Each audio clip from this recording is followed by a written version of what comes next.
Hello everyone, welcome to the Virtual Assets. We are going to start our new playlist on ASP.NET MVC tutorial.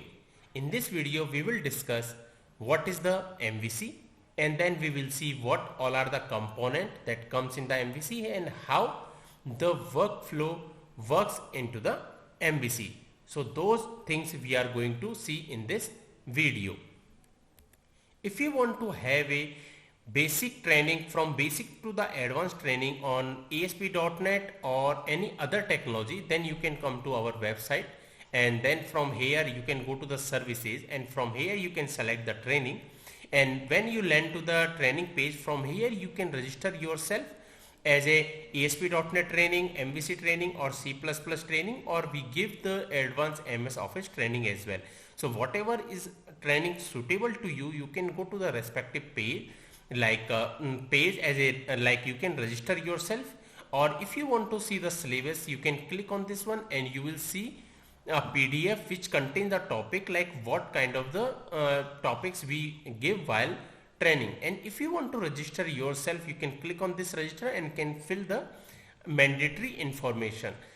After getting your like requirement, we will proceed on that and we will contact you as soon as possible.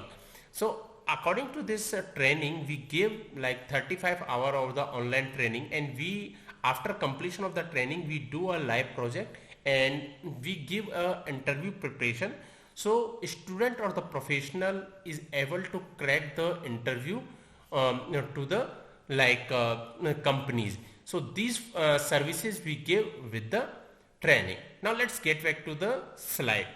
So what is the MVC? First of all, like the abbreviation of the MVC is a model view controller, and this MVC is a framework that is used to design the web application. Like the mainly use of the MVC is to create the complex web development very easy. Like when we working with the ASP.NET, then there we don't have the model view pages, like there everything we have to do on the same page, but this MVC has separated everything with the model view controller. So like we have to write the code at one place and the view at the another place, so it is very easy to manage, like multiple developer can work differently. And this ASP.NET MVC is a stateless application. Now let's see what all are the components comes with the MVC. So MVC has the majorly three component, that is the model, view and controller, and they communicate to the each other. Now model is basically a business layer. Like in the model what we do, we create the classes, and those classes called as a POCO classes, means those contain the properties, and using the data annotation we can do validation over the properties. And like this model is used to communicate with the database, it get the data from the database.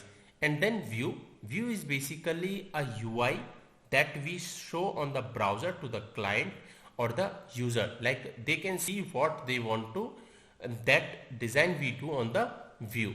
And in MVC we use the razor classes, and the syntax of the razor classes is .cshtml. Like in the CSHTML we write the UI and we can communicate to the model and the controller.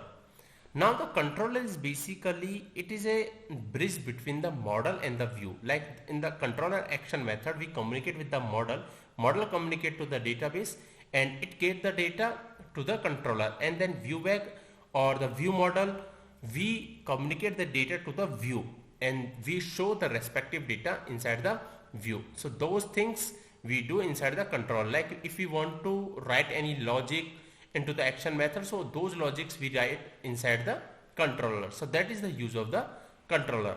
Now how MVC works. Now for an example, I am giving a request on the browser. Now that request go to the respective controller action method, and then that particular action method communicate to the model, and model get the data from the database and it send that data to the controller action method, and from that action method it pass the data into the view. And then after getting the data into the view, we see that particular data as a response on the browser, whatever the data we want to see, we see on the browser. So in this way this MVC works, that I have explained it here. So that's it for this video. In the coming video we will discuss about the life cycle, and then we will see like how we set the ASP.NET MVC application, and then we'll do creating a ASP.NET MVC application. So that's it for this video. Please do subscribe to the channel. Thank you.